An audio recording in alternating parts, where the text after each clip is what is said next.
conspiracy. Most were arrested within days of the insurrection, aided in no small part by the fact that many left their phones' GPS on, refused to wear face masks, wore identifiable militia patches, and used their full names during their live streams.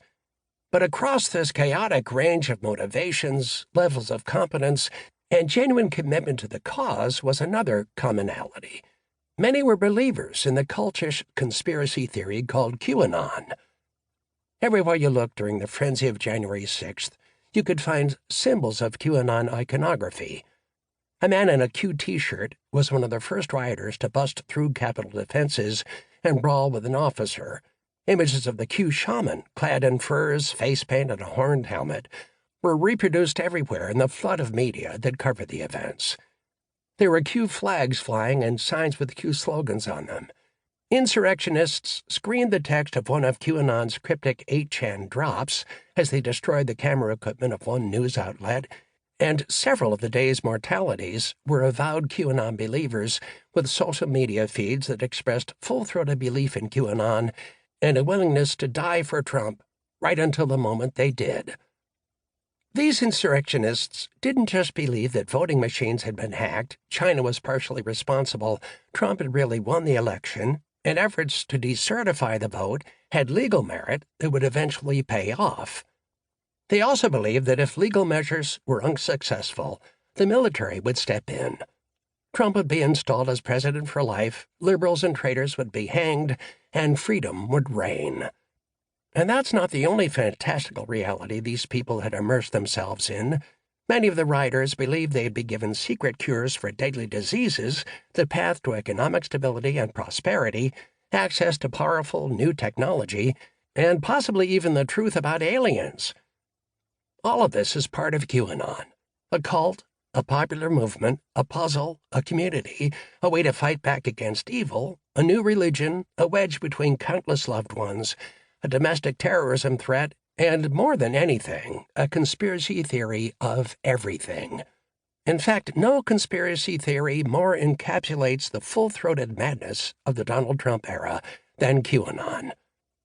From its beginnings as a few posts on the message board in trolling haven 4chan in October 2017, QAnon and its complex mythology grew to overwhelm conservative thought and media.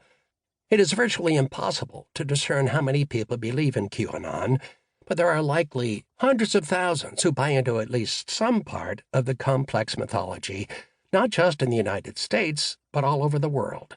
Many don't even know that what they believe is associated with QAnon. Some will publicly distance themselves from those crazy people.